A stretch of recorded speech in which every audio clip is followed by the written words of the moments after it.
Non, je ne me souviens plus du nom du bal perdu. Ce dont je me souviens, c'est de ces amoureux qui ne regardaient rien autour d'eux. Il y avait tant d'insouciance dans leurs gestes émus. Alors quelle importance, le nom du bal perdu.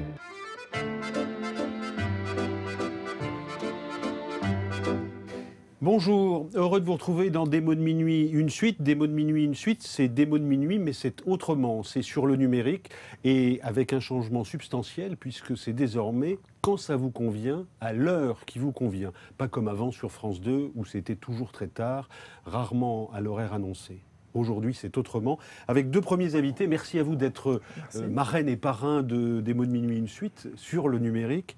J'ai le plaisir de recevoir Anne Berest, Sagan, 1954, et Alain Kassoura, La fureur de guérir. L'un est publié chez Stock, l'autre chez Odile Jacob.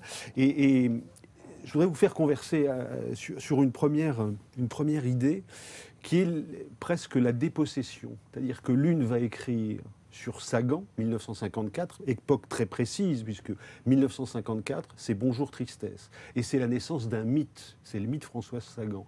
Et puis, vous, Alain Kassoura, je peux dire docteur Kassoura, si vous puisque vous êtes médecin, vous écrivez La fureur de guérir, et pendant 6 ans, avec l'un de vos patients, vous allez prendre un chemin de traverse qui explose tous les cadres possibles de la médecine, de la relation à l'autre. Et la première question que je vous pose à l'un et l'autre, c'est comment est-ce que on fait pour ne pas être dépossédé quand on est écrivain, puisque dans les deux cas, il s'agit d'écriture aussi. Je commence. Honneur aux femmes. Moi, je crois que, justement, dans mon cas, la question d'être dépossédé est importante. C'est-à-dire que, évidemment, il faut entièrement se laisser envahir par son personnage. Que ce soit pour ce livre-là, Sagan, ce qui est particulier, puisqu'elle a vraiment existé, mais finalement, c'était la même chose que pour mes romans précédents. C'est-à-dire, il y a l'acceptation de cette dépossession-là, entièrement, au moment de l'écriture. Roman précédent, le premier... Le premier s'appelait La fille de son père. Tiens donc. Et le deuxième, Les patriarches. Donc, vous acceptez la dépossession? Non seulement je l'accepte, mais il faut la faire venir. Alors, expliquez-moi comment vous la faites venir. C'est-à-dire qu'à un moment donné, c'est comme si, en se plongeant dans le roman, toute la vie, chaque pore de la peau, de l'esprit, du cerveau, accepte d'être dans un monde parallèle avec des personnages parallèles. Alors c'est un peu étrange pour les gens avec qui on vit au moment où on écrit, mais cette dépossession, elle est cherchée et acceptée entièrement. Je vous propose quelque chose, de regarder Claire Berest.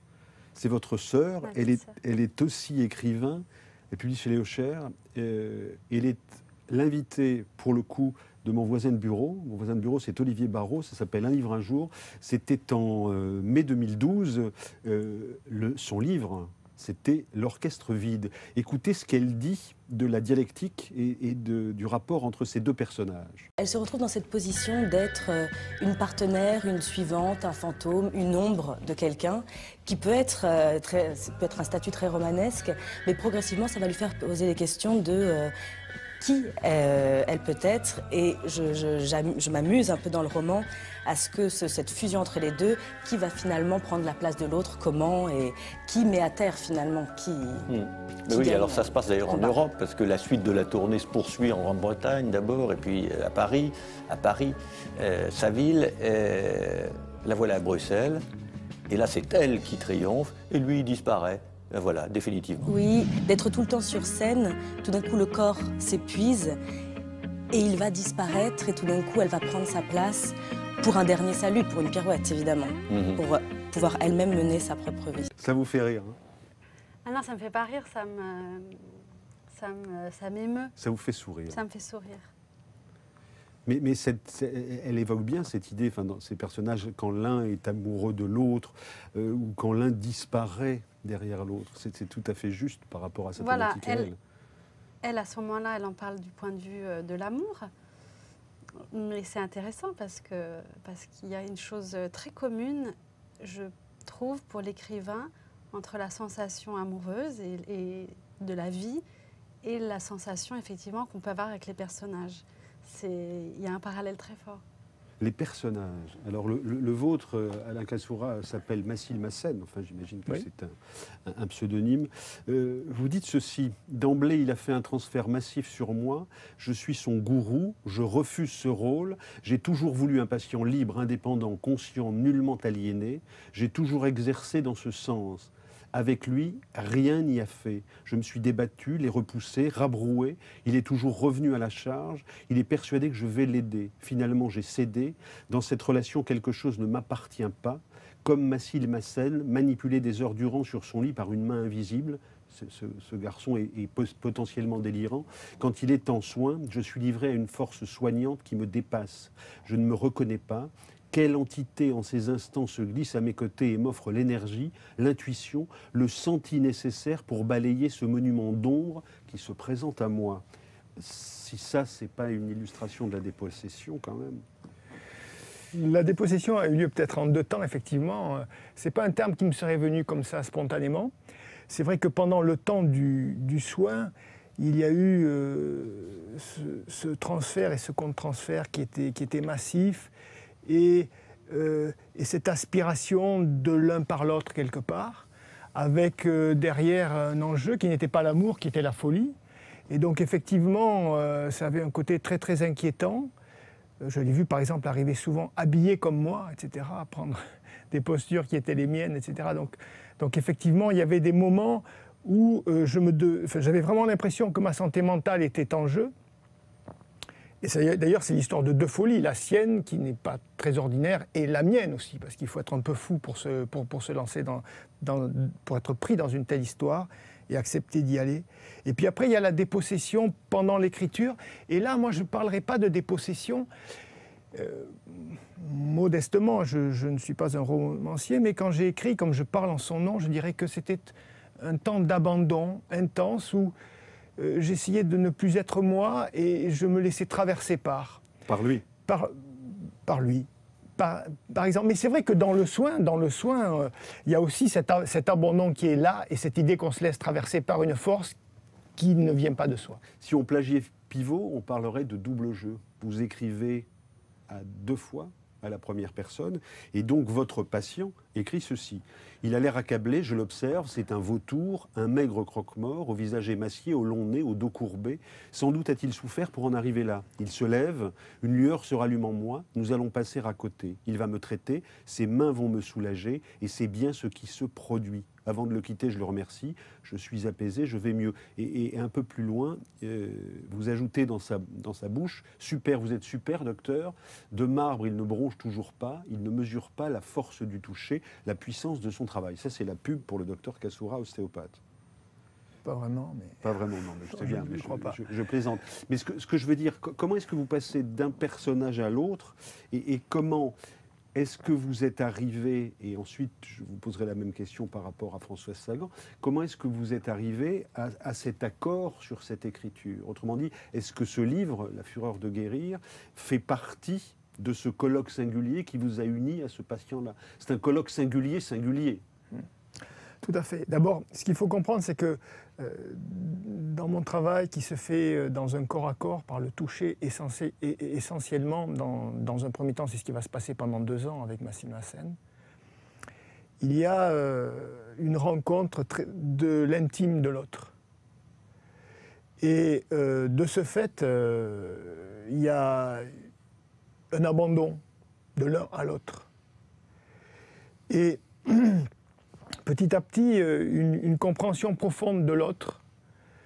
Et pour moi, il était évident que si j'écrivais cette rencontre-là, il fallait que je fasse partager le cheminement de l'un et de l'autre, de l'intérieur, au lecteur. C'est pour ça que pour moi, c'était une évidence d'employer 2 fois le « je ». Je, quand je parle, je, quand il parle. Et son cheminement et le mien ne convergent pas toujours, Mais ce qui est sûr, c'est que l'un et l'autre se transforment au fil du temps. L'un et l'autre font un chemin singulier au fil du temps. Et je voulais faire partager ça aux lecteurs. Voilà. Ensuite, il y avait un second temps dans la question. Non, je voudrais qu'on revienne avec vous sur la même question, sur cette idée de s'approprier Françoise Sagan. Autrement dit, à l'origine de votre rencontre avec Françoise Sagan, il y a d'abord une rencontre avec son fils, et c'est lui qui passe commande à une époque de votre vie qui est aussi particulière, puisque c'est un moment de séparation. Oui, donc tout à fait. C'est-à-dire que Denis Westhoff, qui est le fils unique de Françoise Sagan, m'a contacté en septembre dernier en me disant, voilà, il va y avoir un double anniversaire.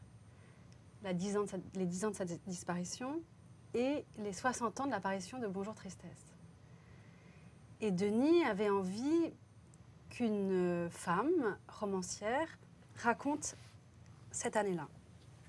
Et il m'a demandé, puisqu'il avait lu mon roman précédent, il m'avait demandé d'être celle qui écrirait ce livre tel qu'il l'avait imaginé. Et quasiment en même temps, c'est-à-dire que le jour où il m'appelle pour écrire ce livre, moi-même, à ce moment-là, je vis dans ma vie personnelle une chose très douloureuse et que beaucoup de gens malheureusement connaissent, c'est-à-dire que je me sépare du père de ma fille. Et donc il y a une concordance d'événements qui ont fait que ma vie en 2014 était en train d'apparaître dans l'année 1954. Et les deux chronologies se sont un peu mélangées. Et comment vous connaissiez Sagan avant ce hasard aventureux? Alors, je la connaissais d'abord parce que j'avais lu Bonjour Tristesse à 20 ans, je pense, 18-20 ans. Qu'à 18 ans, quand je l'ai lu, ce qui m'avait marqué d'abord, c'était qu'une jeune fille de mon âge puisse écrire un livre. Et c'est bien plus tard, en ayant vieilli et en relisant le livre, que j'en ai compris toute la richesse, grandeur, ouais. La maturité, le style. Et ensuite, j'avais lu, quand il était paru, la biographie de Marie-Dominique Lelièvre, que j'avais adorée. J'avais adoré lire, et qui, là, m'avait fait découvrir la vie de Sagan, et non pas l'œuvre, mais sa vie. Alors, quand je prends les mots qui vont avec elle, vous dites qu'elle est consolatrice, c'est une amie plus âgée, à une époque où vous êtes une valise sans poignée. Donc, cette rencontre se fait dans la douleur.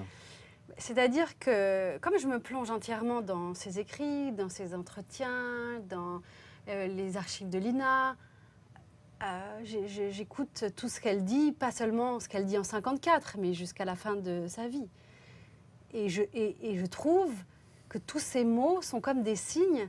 Vous savez, parfois, on lit un livre et on pense que l'auteur l'a écrit pour vous. Même s'il est mort il y a 200 ans, ce qu'il vous dit est exactement ce dont vous avez besoin à ce moment-là. Et moi, découvrant Sagan, la lisant, tout ce qu'elle me disait me consolait. Elle avait une façon de dire « Oui, ce que tu vis est difficile en ce moment, mais si tu souris un peu, si tu prends les choses avec un peu plus de légèreté, alors peut-être que ce que tu vas vivre, tu le vivras plus facilement et mieux. » Et donc, c'était comme si elle me prenait par la main pour m'aider. On se remet Sagan en tête, si vous voulez bien. On la retrouve dans le magazine 5 colonnes à la une. C'est comme si vous êtes plus dans un tourbillon, vous suivez, quoi. Il n'y a pas grand-chose à faire. C'est pas une épreuve au sens que, comme perdre quelqu'un, ou c'est pas comme le bachot. Vous n'avez pas à faire des efforts, vous suivez le mouvement. J'avais 18 ans, alors c'est parti là-dessus. À 18 ans, j'avais les goûts qu'on a 18 ans, c'est-à-dire, enfin, beaucoup de filles ont à mon âge, c'est-à-dire aimer sortir, aimer danser, aimer la mer, aimer les voitures, aimer les bandes de gens, etc. Alors comme c'était moi, on a le métier des journalistes, c'est de majorer les choses, enfin, de les agrandir. Vous aviez beaucoup d'argent, vous étiez très jeune, vous faisiez ce que vous voulez. On avait l'impression un peu que vous gaspilliez cet argent. Bien sûr, je gaspillais mon temps, je gaspillais mon argent, je gaspillais ma vie, et à 18 ans, c'est absolument ce qu'il faut faire. Donc on voit bien un Sagan qui est dans l'argent, c'est toujours un peu ce qu'on lui a reproché. Et d'ailleurs, dans Je ne renie rien, entretien 54-92, publié chez Stock, qui est son éditeur de référence, et qui, à l'occasion, c'est du 60e anniversaire de la publication en 1954 de Bonjour Tristesse, publie 16 romans en numérique, justement.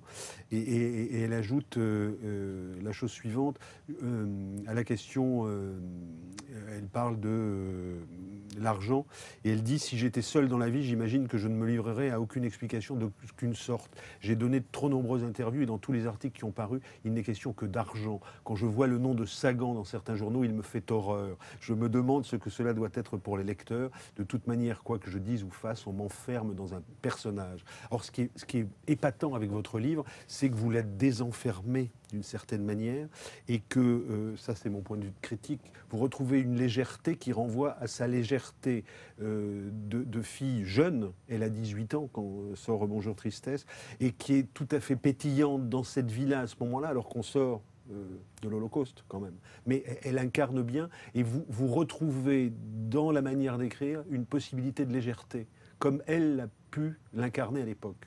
Ça c'est quand même costaud, je trouve. Moi, ce qui m'a intéressé, justement par rapport à Sagan, c'est que c'est un livre sur Françoise Coirez, pas sur Françoise Sagan. Le nom de Sagan. Sagan vient de Proust. Hein, voilà, c'est-à-dire que la jeune fille qu'on suit pendant tout le livre, c'est Françoise Coirez, c'est-à-dire c'est avant la légende. Avant les bagnoles, avant la fête, avant les excès, avant... l'accident de voiture, avant les casinos, avant tout ça. C'est-à-dire que c'est une petite jeune fille, anonyme, comme toutes les autres. Simplement, elle a écrit un premier roman et elle attend que ça arrive. Et donc, effectivement, elle est plutôt insouciante, puisqu'elle n'a pas encore le poids de son nom et de ce qu'elle disait, cette espèce de voilette qu'on lui a posée sur le visage, qui est celle de sa légende. Elle est détachée de tout ça et elle ne sait pas que... ce sont les derniers mois de sa vie où elle est détachée de ça. Vous dites, vous écrivez ceci, justement à propos de l'époque où elle est encore vierge du mythe qui va la submerger. Et vous parlez justement des images, vous évoquez Modiano, vous évoquez vous aussi quand on voit ces premières images des camps de la mort et la réaction que chacun d'entre nous peut avoir. Et vous dites, si j'évoque tout cela dans cette digression qui m'entraîne plus loin que je ne le pensais, c'est que je vois dans la légèreté de Françoise Sagan, dans son irrévérence et sa désinvolture, non pas l'élégance du désespoir, mais le secret de la douleur humaine. Elle n'a aucune légitimité, elle ne fait pas partie des victimes ni même des bourreaux. Françoise Sagan n'aura de cesse d'explorer des chagrins considérés comme futiles, mais je sens Françoise Coirez traversée par une gravité profonde qu'elle respecte trop pour la faire sienne. Et je sais que l'image d'une femme tondue promenée dans les rues de son village d'enfants la tourmentera toute sa vie. Voilà comment vous la situez dans l'époque. Et c'est une époque étonnante, 54 quand même. Hein, le centre Pompidou n'existe pas, le périphérique n'existe pas. Les jeunes femmes sont étonnamment rangées. Les jeunes filles passent quasiment de l'état d'enfant à l'état de femme, d'un statut de mineur à un statut marié. Mais ça me fait penser, dans l'image qu'on a vue d'elle, là, dans l'interview, il y a une chose qui me bouleverse et qui la montre bien. Je ne sais pas si vous avez remarqué, son collier est légèrement mal mis sur le côté. Elle a un collier de perles de jeune fille rangée, mais sur le côté, il est légèrement mal mis dans son col. Et ça, pour moi, c'est elle, parce que c'est génial. C'est-à-dire qu'elle a mis le collier de perles parce qu'il faut le mettre, mais ça ne pourra jamais être parfaitement comme il faut. Ça vous parle, ça, les gens de coin, à la Cassoura? Oui, bien sûr. Ouais. Est-ce que vous les remettez toujours comme il faut? Mon but est plus de libérer que de remettre droit. Mettre droit ne m'intéresse pas. Je pense que chacun a sa spécificité. Et ce qui m'intéresse, c'est d'aller à la rencontre de l'incongru, du singulier en chacun. Et non pas du tout, justement, de le mettre droit. Et Sagan s'exprime malgré elle, elle est elle. Donc effectivement, elle met un collier, mais voilà. Et si elle n'y pense pas, le collier lui joue des tours et se dit tiens, regarde, je vais parler à ta place et je vais être toi. Françoise Sagan et Brigitte Bardot ouvrent le chemin de la liberté et de l'émancipation sexuelle pour les filles de leur génération, mais elles sont aussi, revers de la médaille, une arme utilisée contre leur propre camp. 2 enfants dont on se sert pour terroriser les femmes françaises, les femmes de la résistance, ces femmes seules qui ont dû prendre des risques, travailler, certaines arrêtées, torturées, d'autres tondues pour payer la faute de la France, qui sont devenues par la force des circonstances des soldats du quotidien. Un peu plus loin, vous concluez, et là vous faites la pirouette et vous soulignez le paradoxe, la société éminemment masculine va couper leur élan à toutes ces femmes qui veulent se libérer par ces 2 égéries, hein, la gamine qui écrit et l'autre qui montre sa grosse poitrine, sa poitrine imposante. Je cherche le mot que vous utilisez, le qualificatif, je ne le retrouvais pas. Mais sa poitrine imposante, on va dire ça comme ça. Et vous dites ceci, et je trouve que c'est une belle réflexion. La société éminemment masculine va couper leur élan en les terrorisant avec leurs propres enfants, avec des jeunes filles impossibles et libres au corps inatteignable. Pourquoi est-ce que vous les avez pensées? Parce que elles sont toutes les 2 de l'époque, et vous dites que finalement ce sont les machos qui les mettent en avant pour casser une libération féminine qui est en train de se mettre en place. Ce que j'essaye de dire, c'est que Sagan et Bardot, chacune dans leur domaine, la littérature, le cinéma, vont entraîner une révolution pour leur génération et les suivantes. C'est-à-dire celle du corps, du plaisir, qu'on peut coucher avec un garçon sans qu'il soit votre futur mari, sans être puni, parce que elles sont libres de jouir de leur corps. Et ça va être formidable. Mais ce que je dis dans le livre, c'est que dans tout combat mené, il y a quelque chose que l'on perd. C'est-à-dire que il y a les 2 faces de la médaille. Il y a un revers. Et que finalement, pour la génération précédente, une des raisons pour lesquelles elles ont été si reniées ou détestées, c'est évidemment parce qu'il y avait une France puritaine, certes, mais aussi parce que c'était une façon de mettre en place un nouveau modèle féminin qui permettait de faire taire le nouveau modèle féminin qui s'était mis en place grâce à la guerre. C'est-à-dire que pendant la guerre, en l'absence des hommes, par la force des circonstances, nombreuses femmes ont dû se comporter comme des hommes et ont pris le pouvoir, ont pris une place. Après-guerre, elles n'ont pas du tout envie que cette place qu'elles ont prise leur soit retirée. Et d'une certaine façon, ces jeunes filles qui arrivent et qui sont comme des chiens dans un jeu de quilles et qui vont tout foutre en l'air, et c'est formidable, voilà, aussi, sans le vouloir, vont un tout petit peu faire perdre le chemin d'une autre... d'un autre parcours féministe qui était en train de se mettre en place. Mais c'est concomitant, on ne fait pas d'omelette sans casser 2, voilà. En tout cas, le regard très... Je ne sais pas si c'est clair. Mais... Si, mais je trouve que le regard est intéressant sur l'époque. Sur les chemins que vous prenez, alors, on parlait de délire et on va parler de délire tout à l'heure, avec la fureur de guérir, mais à un moment, vous racontez, il y a des scènes qui sont étonnantes.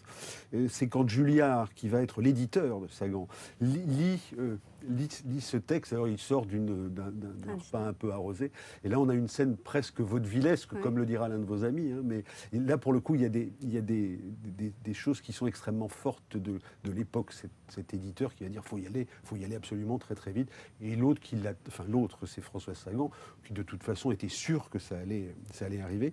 Et puis il y a un autre endroit, mais là ça vous concerne, c'est que vous allez voir une voyante. Et ça fait écho à Alain Cassoura, parce qu'à un moment, là, il y a des choses qui échappent à tout cartésianisme, à tout rationalisme. Vous allez voir une voyante, et cette voyante vous dit, mais de toute façon, c'est Sagan, vous allez parler. Bon, elle vous dit ça, bon, mettons, vous allez nous donner l'adresse de la voyante, parce que c'est quand même... Et elle dit, Sagan va complètement imprimer votre vie, à telle enseigne que vous allez aller à Deauville, que vous allez rencontrer un jeune homme, très beau, que vous allez dépenser de l'argent à Deauville, etc. Et puis que c'est une chambre avec de la toile de Jouy partout. C'est étonnant sur vos descriptions. Et donc, finalement, cette voyante vous assigne dans la vie de Sagan. Et ça arrive. En fait, Sagan, elle était allé voir une voyante qui lui avait dit « Vous allez écrire un livre qui va dépasser les océans, etc. » Et donc moi, pour écrire ce passage-là, je me suis dit « Il faut que j'aille voir une voyante parce que c'est intéressant pour un romancier de se remettre en situation. » Et au bout de 30 secondes, la voyante me dit « Vous êtes en train d'écrire un livre sur Françoise Sagan. » Et alors, là, vraiment, je ne comprends pas du tout ce qui se passe parce que je suis extrêmement surprise. Et pendant 3 heures, elle me parle de Sagan comme si Sagan était là, dans la pièce. Mais j'ai hésité à raconter ça dans le livre. Parce que je me suis dit, mais ils vont pas le croire. Les gens vont pas me croire. Moi-même, je croyais à peine ce que j'étais en train de vivre. Mais c'est vrai. Est-ce que vous avez un objet avec vous? Oui. Où est-ce qu'il est? C'est un rond de serviette. Je ne sais pas si on le voit. C'est un rond de serviette. Oui. Et quelle symbolique a-t-il pour vous? D'abord, on me l'a offert. Il y a quelque chose d'écrit dessus? Alors, ce qui est écrit dessus n'a pas de... Oui, on peut insinuer. Voilà. Et c'est un objet que je mets sur mon bureau. Et je ne sais pas pourquoi, sa forme, j'aime bien le toucher et le presser. Voilà, quand j'écris, de temps en temps, je fais une pause avec ce rond de serviette. Alain Kassoura, c'est traditionnel dans Des mots de minuit, même si c'est Des mots de minuit une suite sur le numérique. Qu'avez-vous entendu? On arrive au mi-temps de cette première émission. Qu'avez-vous entendu de ce qu'a dit Anne Berest?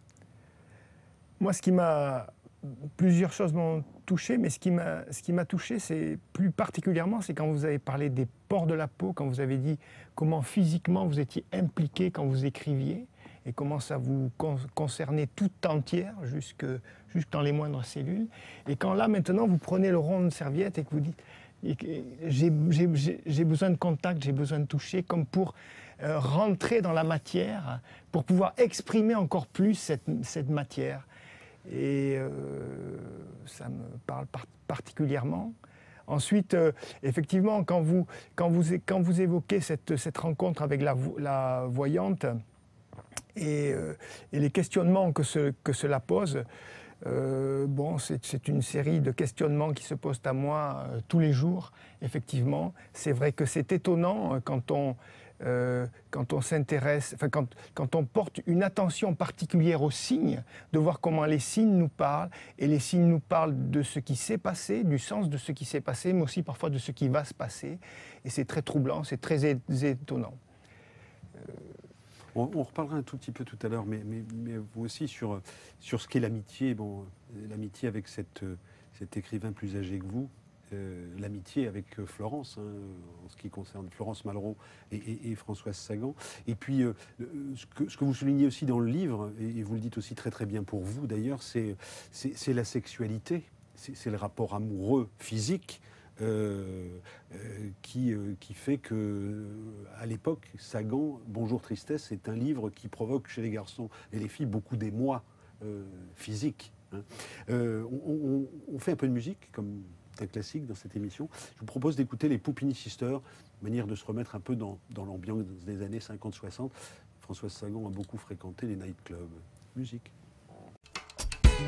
Yeah!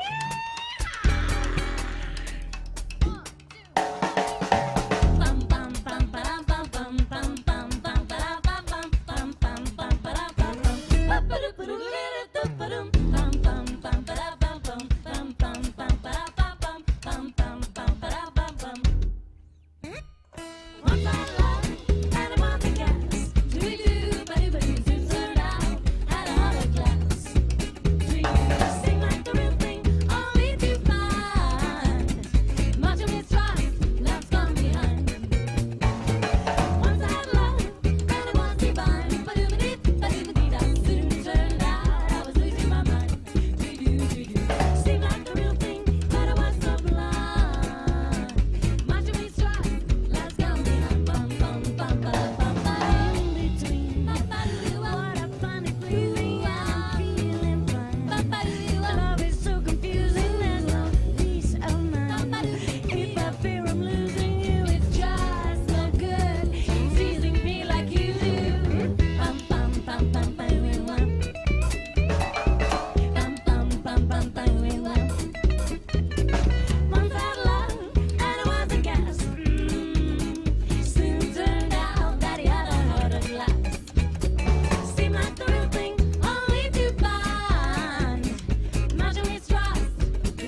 Des Puppini Sisters. On continue ce démo de minuit une suite avec Anne Mérès, Sagan 1954 et Alain Kassoura pour La fureur de guérir.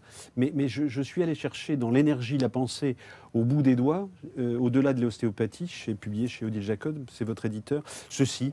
Et là, je voudrais parler de votre pratique, docteur. Les mains sur la tête ne font que confirmer les asymétries perçues visuellement. Par ailleurs, les têtes ne me semblent pas de la même texture. Je rencontre des têtes de bois, des boulets de canon, des ballons de foot, pardon, bien gonflés, bien tendus, bien denses, des ballons percés, des balles de mousse, des têtes légères comme l'air. Je n'ai rien d'autre à me mettre sous les mains. Je continue à clamer haut et fort que je ne sens rien. Pourtant, une chose m'étonne, il m'arrive de poser les mains sur une tête dure et qu'au fil du temps, elles se ramollissent. J'y vois une illusion tactile, mais elle est souvent accompagnée d'une réflexion venant du patient. Un, qu'est-ce que cela détend? Ou un, c'est drôle, je sens que ça bouge. Ce récit sur votre pratique de l'ostéopathie, et ma question porte sur le fait que vous êtes un cartésien, vous êtes un médecin, vous êtes un scientifique. Et le scientifique, à un moment de son parcours, bascule vers le chemin de la spiritualité. Autrement dit, le chemin d'une connaissance qui n'est plus celle de la rationalité. Comment est-ce que vous l'écrivez bien là-dedans? Comment est-ce que ça se passe, ce basculement, alors, qui est absolu aujourd'hui avec finalement avec les cadres que vous explosez avec votre patient? Le basculement ne s'est pas fait d'emblée de la médecine, je dirais, et de la médecine qui cherche ses bases dans la science, et c'est important qu'elle le fasse, hein, je ne critique pas cela. À la spiritualité, il y a différentes étapes. C'est vrai que le fait que j'ai été danseur et que la danse a pris un moment dans ma vie une place particulièrement importante m'a fait rencontrer les corps différemment et m'a fait toucher les corps en apprenant l'ostéopathie. Et comme j'avais un mental un petit peu verrouillé, plein de certitudes et surtout avec la certitude que ce que j'avais appris à la faculté de médecine, c'était la vérité vraie, c'était incontestable. Je ne pouvais pas imaginer que dans le corps, le mouvement était partout. Et le passage que vous venez de citer, c'est au début de mes apprentissages de l'ostéopathie, où je suis persuadé, au fond, que je ne sens rien et que même ce qu'on m'enseigne ne repose sur rien. Mais je m'étonne de ces changement de texture, de cette évolution au fil du temps, qui est au fil des mains posées lors d'un soin. Et je constate que mes sensations sont partagées avec celles du patient et cela m'interpelle. Et après, ce qui va m'amener à avancer, ce sont les patients. Ce sont les patients qui, au fil du temps, me donnent des coups de pied au cul et m'obligent à avancer. Parce que quand ils reviennent, ils me disent « Ah ben oui, mais alors il s'est passé ceci, cela, etc. » Et tout d'un coup, je me dis « Mais alors, il se passe quelque chose. » Et donc, ce sont les patients, au fond, qui m'amènent à reconsidérer mes certitudes. Massile Massène, je disais tout à l'heure, colloque singulier plus que singulier, puisque la famille de Massile Massène vous traitera d'escroc, ou en tout cas de charlatan, hein, comme on dit, comme on dit parfois des médecines qui sont contestées. Vous-même, vous vous sentez ou vous pouvez vous sentir potentiellement en délicatesse avec votre ordre, l'ordre des médecins, puisque vous allez exploser tous les cadres. C'est-à-dire que vous allez faire à la fois de la médecine, vous allez toucher votre patient, vous allez l'écouter, vous allez l'accompagner dans ses rêves ou dans ses forêts quand il va délirer. À partir de quel moment est-ce que vous acceptez, autre basculement, de casser les cadres habituels du rapport médecin-patient? C'est lui qui va m'y contraindre, c'est-à-dire qu'au fond, je vois un homme devant moi qui est dans une souffrance extrême, qui quand même... Il est cassé de partout. Oui, une souffrance physique et psychique. Et psychique. Alors, il y a un trauma fondamental dans son enfance, mais c'est pas le lieu, même s'il est évoqué dans le livre, mais votre livre ne parle pas de ça, il parle de ce rapport que vous avez avec lui. Ouais. Et donc en fait, si vous voulez, il est en souffrance extrême, et je ne veux pas l'accompagner dans cette souffrance, dans cette folie qui est en lui, qui le fait marcher à l'envers dans les rues, qui le fait tourner en rond sur le périphérique, passer des nuits entières à regarder des films X, boire du coca, etc. Et avec un corps qui physiquement souffre, il est insuffisant respiratoire, enfin, bon, bref, il est handicapé à différents niveaux. Et il est bien sûr suivi par des médecins, il est suivi dans le milieu hospitalier, il est suivi par des psys, il est suivi par... Bon, bref. Et personne ne le soulage. Et la seule personne, dit-il, qui le soulage, c'est moi. Vous. Voilà. Et à un moment donné, je lui dis non, j'arrête, je ne veux plus vous traiter. Et là, tout d'un coup, alors que le plus souvent, il a un discours qui n'est pas forcément cohérent, il devient extrêmement cohérent. Il me dit, mais comment vous êtes la seule personne qui arrive à me soulager et vous refusez de me donner cette aide? Parce que c'est vrai que pour vous, c'est pas facile. C'est-à-dire que vous le refusez, vous le rembarrez. Je crois que c'est le mot. C'est le mot que vous utilisez. Vous le rembarrez tellement il vous fait peur, ce garçon. Il me fait peur, il me casse les pieds. Oui, effectivement, il est très, très envahissant. Il en veut toujours plus. Il veut m'amener quelque part dans son mal-être, dans sa folie et tout. Et donc, je ne décide pas à un moment donné de casser les cadres, non. À un moment donné, j'accède à sa demande qui est d'essayer de l'aider. Et ensuite, on va partir pour un voyage, pour une traversée des océans. Et là, il faudra qu'on se démerde. Et si on veut survivre, eh on va survivre comme on peut. Et donc, on va faire ce qu'on peut. Voilà. Et donc, effectivement, à ce moment-là, on rentre dans le domaine de la survie. Et dans le domaine de la survie, le légitime et l'illégitime et les cadres n'ont plus trop grand-chose à voir.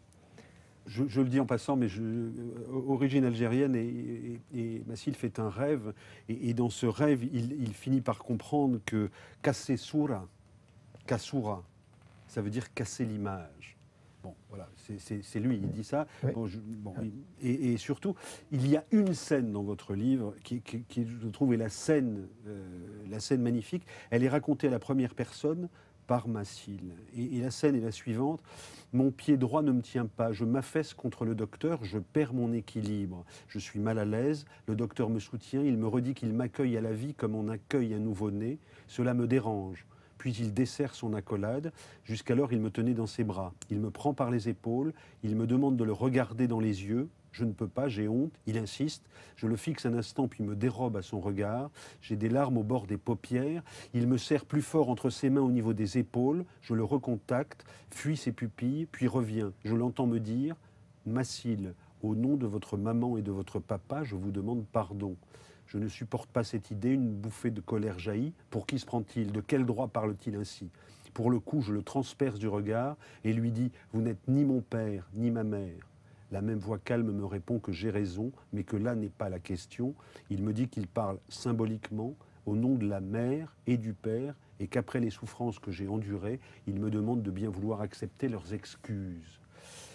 Cette scène-là, elle est centrale. C'est la scène où vous l'accueillez. Elle est belle. Et il est question d'amour, et pas d'amour physique, évidemment. Il est question d'amour. C'est la première fois que ça vous arrive à ce point-là. Ah oui. Cette possibilité de l'accueil. Enfin, on est dans l'altérité. S'il y avait une scène de l'altérité, ce serait celle. La possibilité de l'accueil, non, c'est pas la première fois. Mais là, ça a été un tel combat contre la mort parce que un autre titre que j'avais envisagé pour ce livre, c'était « Que la mort t'emporte ». C'est une phrase qu'il a entendue longtemps dire par sa mère. Et effectivement, entre nous, souvent, il y avait la mort qui était là. Il y avait la mort qui était là, il y avait le froid, il y avait la mort. C'était un combat contre la mort. C'est pour ça que je dis qu'à un moment donné, voilà, il n'y avait plus de règles, il fallait s'en sortir. Et c'est vrai que là, oui, je crois qu'effectivement, il y avait un accueil extrême et un élan d'amour extrême, mais je crois que quelque part, on s'aime. Oui, je crois que quelque part, je l'aime et il m'aime, mais les hommes devraient s'aimer. Je pense que... Anne, comment vous entendez là, cette scène, comment vous l'avez écoutée? Je trouve que c'est extrêmement intéressant. En fait, en écoutant, ça me faisait penser à ce très beau livre que je viens de lire et dont on a beaucoup parlé, qui est Eddie Bellegueule, pour en finir avec Eddie Bellegueule. Et voilà, je viens de le lire il y a peu de temps, donc je suis encore plein de ce livre. Et voilà, cette scène-là de pardon, et que ce soit peut-être d'autres personnes que nos parents à qui l'on demande, enfin, qui nous accueillent. Et dans le livre d'Édouard Louis, c'est sans doute les lecteurs. Voilà, je faisais ce lien-là avec la littérature dans ma tête. Eddie Bellegueule, alors je vais essayer de retrouver le... J'ai une question, docteur, pendant que je retrouve l'extrait où je voulais justement parler d'Eddie Bellegueule. C'est le moment où vous écrivez que le projet de ce livre s'insérait dans l'acte thérapeutique. Double question, comment est-ce que ça s'insère dans l'acte thérapeutique? Et puis le deuxième aspect des choses, c'est comment est-ce que vous... Deuxième aspect des choses, c'est...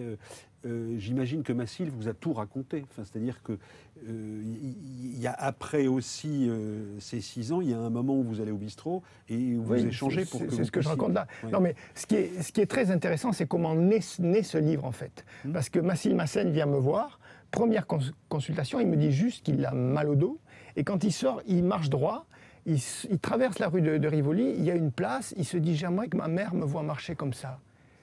Et sur la place, il y a un étal avec des livres. C'est une librairie d'occasion. Donc il se dirige vers cet étal, lui qui n'a rien lu, qui est très inculte. Il prend un livre, c'est Les Charmides de Platon. Il retourne la 4e de couverture et il lit « Connais-toi toi-même ». Il se dit « C'est ça que je vais faire avec le docteur ». On s'est vu une fois. Il décide que, voilà, il va se connaître lui-même. Donc c'est le travail qu'on va faire ensemble. Il en a la certitude. Il ouvre la première page du livre, il lit cette première page. Je ne sais pas comment il en arrive à conclure que c'est un dialogue entre Socrate et Platon, parce qu'en fait, c'est pas exactement ça qu'on lit dans la première page des Charmides, mais lui, c'est ce qu'il entend, ce qui n'est pas faux d'ailleurs. Et il dit, ben, c'est ça qu'on va faire avec le docteur. Un livre il va n'est pas être du tout écrit... intellectuel, le garçon. Ah non, non, pas du tout, du tout. C'est ça qui va être fait avec le docteur. Un livre va être écrit, et dans ce livre, il y aura sa parole et la mienne. Voilà. Et ça, il en est persuadé dès la première consultation. Et il va attendre. Et c'est au bout de 3 ou 4 ans, quand justement il passait son temps à lire l'énergie, l'émotion, la pensée au bout des doigts, et à me citer des passages, et à me dire « mais ça va pas, c'est mal écrit, c'est pas comme ça qu'il faut écrire ça ». Et ceci, cela, que je vais lui dire « mais je pourrais vous le faire dire tout ça, mais moi je peux pas le dire, je peux pas dire ce que vous dites sur mon travail, mais je pourrais vous le faire dire ». Il me dit, mais il serait temps que vous le fassiez, parce que moi, depuis le début, ça fait 4 ans que j'attends que vous écriviez un livre où vous parleriez et je parlerai. Et donc, pour lui, c'est pour ça. C'est là aussi, si vous voulez, qu'à un moment donné, parce que sinon, de quel droit, sur le plan éthique, c'est un vrai problème d'écrire un livre comme ça. C'est un vrai problème. C'est une question très, très sérieuse. Donc de quel droit les... Et là encore... Quand il m'a sorti ça et qu'il m'a dit « mais moi, depuis le premier jour, le premier instant, je sais que ça va se faire ». C'est comme l'histoire avec votre voyante. Je me suis dit « bon, mais donc c'est donc que ça doit se faire ». Et donc ça va se faire. Et ça s'est fait, mais comme plein d'autres choses. Enfin, Massil est médium. À un moment donné, il est dans la salle d'attente. Et il rêve de poissons morts. Et puis il passe, alors il a passé des heures dans la salle d'attente parce que souvent il voulait passer en dernier. Donc il laissait passer les autres pour être le dernier, pour être sûr que j'ai tout le temps et puis qu'on ne serait pas gêné. Et en fait, donc il me parle après de son rêve des poissons morts, on essaie de trouver quelque chose. On ne trouve pas vraiment d'explication. Quelques jours passent, il est chez lui sous les toits et tout d'un coup il est pris d'angoisse. La mer, les poissons morts, Japon, il descend dans la rue, il court partout, Japon, il regarde, il cherche. Puis il se dit non, la rue est calme, ça va, tout se passe bien. Il remonte chez lui, le temps passe, quelques heures après, il allume la radio, c'était Fukushima. Voilà. Donc voilà, c'est quelqu'un qui a des informations par je ne sais par quel canal. Et voilà. Et vous êtes prêt évidemment à l'accueillir. Je ne suis pas à accueillir ses différences, oui. Et à ne pas le juger. Parce que c'est vrai que souvent, la médecine juge et enferme dans des diagnostics. Question à tous les deux. Pour qui écrit-on vous écrivez ceci quand Françoise Sagan va être confrontée aux autres, et il faut faire lire le livre. Et vous dites savoir que des centaines, des milliers d'inconnus vont lire vos mots est une chose vitale ou excitante ou abstraite ou difficile suivant les écrivains. Donc Sagan, c'est des centaines de milliers, de millions d'exemplaires vendus, traduction en près de 30 langues. Mais faire lire son manuscrit à ses proches est une chose tout à fait différente et aussi désagréable que de les voir ouvrir la porte de votre salle de bain tandis que vous êtes nu sous la douche. Tout le monde est embarrassé, on est bien obligé de faire comme si rien de tout cela n'était jamais arrivé, de ne pas en parler, sauf brièvement, avec un sourire contrit, et puis on essaye de ne plus y penser. Le cas contraire me semble rare, car celui qui écrit un livre qui enchante ses parents peut, c'est mon avis, se poser des questions sur la pertinence de son œuvre.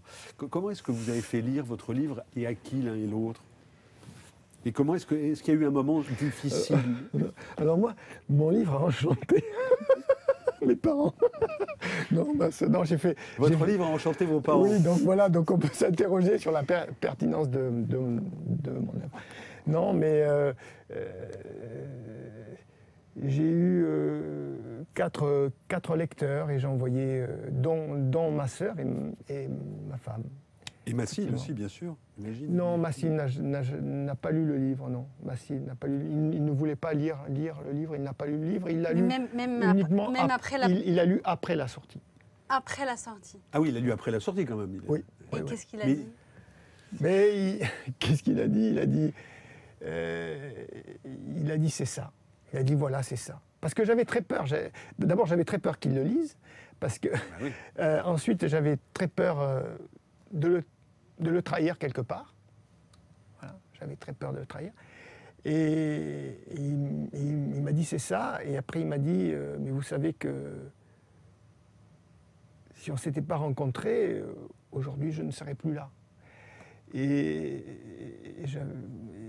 Non, j'avais jamais réalisé ça et ça m'a touché quand même.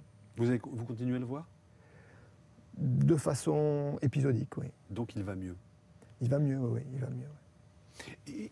Et pour vous, Anne, le premier lecteur, c'était qui votre Julliard à vous, finalement? Moi, je fais peu lire. C'est-à-dire que c'est comme en cuisine, on a envie de... Si vous faites lire à Florence, à votre ami qui vous dit c'est un vaudeville. Normalement, je fais peu lire. Là, il y avait le problème qui était... je parlais de gens qui existaient vraiment. Donc Florence Malraux, il fallait qu'elle accepte d'être un personnage du livre. Donc voilà, j'ai fait lire à Florence. Et puis, il y a elle vous dit une très belle chose, alors il faudrait que je la retrouve, c'est n'essayez pas d'écrire vrai, essayez d'écrire juste. Voilà, elle me dit, parce qu'elle me dit mais non, parce que je dis que Sagan a peut-être lu Virginia Woolf en 54, et Florence me dit non, je pense pas qu'on l'ait lu en 54, mais après, alors je suis effondrée, je dis mais alors moi j'ai mis que c'était en 54. Elle me dit mais c'est pas grave, l'important c'est que ce que vous écriviez soit juste. C'est une autre forme de bénédiction. Alain Kassoura, je voudrais vous montrer quelque chose et vous demander à tous les deux de réagir et ce que ça renvoie chez vous. Et ensuite, on conclura avec un mot qui je trouve correspond, enfin en tout cas que moi j'ai éprouvé en vous lisant l'un et l'autre, mais je vous laisse le plaisir de le découvrir quand je vous le dirai tout à l'heure, ce mot. Je voudrais qu'on regarde Gaston Rebuffa. Il répond à une question sur le danger. Nous sommes dans les coulisses de l'exploit, c'est une émission qui date de novembre 1969. Écoutez. On peut, mais d'une seconde à l'autre, se trouver face à un certain danger. Après ma chute, j'ai fait une fois 22 mètres de chute sans rien toucher. Je m'en suis sorti. L'année d'après, j'ai recommencé les courses. J'étais en Suisse, dans le Valais. Et je faisais une voie du Riffelhorn. Le Riffelhorn, c'est pas une très grande montagne, mais qui a un versant assez raide, assez difficile sur le glacier du Gorner, au-dessus du glacier du Gorner. Et là, à un moment donné, nous étions trois. Il y avait donc un Anglais avec moi et derrière, un guide suisse qui me dit « Mais regarde, tu auras un piton à telle hauteur. » Alors effectivement, je suis arrivé au piton. Comme d'habitude, comme toujours dans ce cas, j'ai j'ai vérifié donc si le piton tenait bien, s'il était solide, et pour ce faire, on donne un certain nombre de coups de marteau sur le piton pour voir s'il s'enfonce encore un peu, s'il chante bien. il chantait bien, il semblait très solide, et je ne sais pas pourquoi, vraiment je ne sais pas pourquoi, j'ai donné un coup de marteau supplémentaire, et à ce moment-là, l'œil du python est tombé devant moi. Autrement dit, j'aurais pas donné ce coup de marteau supplémentaire, je me serais donc tout à fait logiquement, normalement pendu à ce python, et je serais tombé avec le python. Pourquoi est-ce que vous avez souhaité une archive sur Rebuffa? Donc c'est la montagne, c'est la possibilité du vide et donc la mort. Alors, c'est pas du tout comme ça que je le vois. Bien. Pour moi, Rebuffa, c'est la télé en noir et blanc qui arrive à la maison. Là, c'est la télé en numérique qui arrive à la maison. Voilà, c'est ça. Et c'est un homme qui gravit les montagnes, quoi. Et qui en parle, c'est étonnant parce que par rapport aux autres alpinistes, il en parle avec beaucoup de poésie. Et gravir les montagnes, pour lui, n'est pas un combat. Au contraire, c'est plutôt se fondre avec l'aimant et avec lui aller jusqu'au sommet.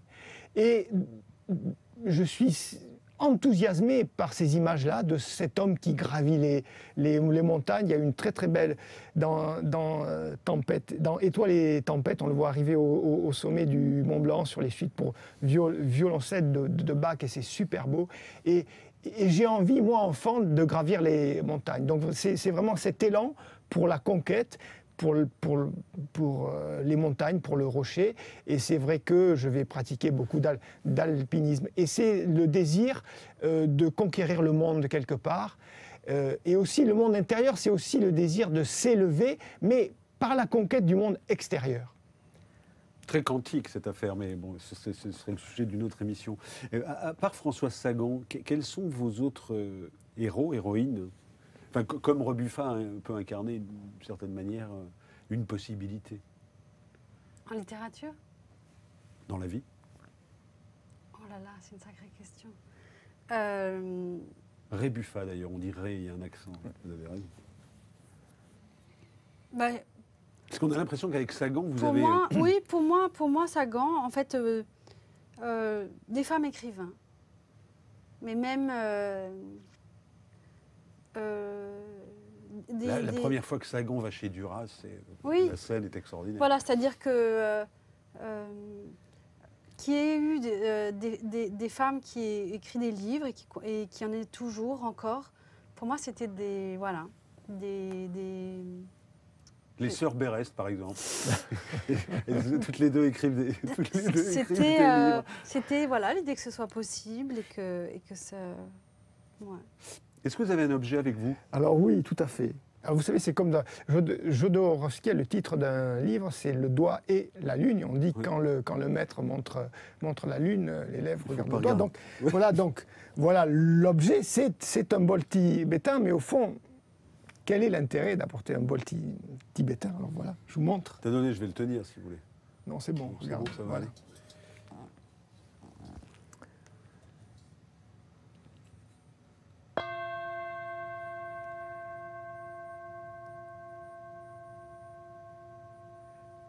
Bon, et c'est le son qui résonne. Et pourquoi ce son-là? Parce qu'en fait, justement, je trouve que c'est le contraire de Gaston. Gaston m'invite à partir à la conquête du monde. Rebuffa, oui. Et justement, ce son-là, comme parfois certaines odeurs, etc., m'invite à rentrer en moi et accueillir le monde en moi.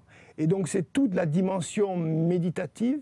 C'est ce son qui se met à vibrer, qui fait que le mental cède et qui fait qu'on rentre à la rencontre de soi et qu'on est dans le monde, mais que le monde est dans soi.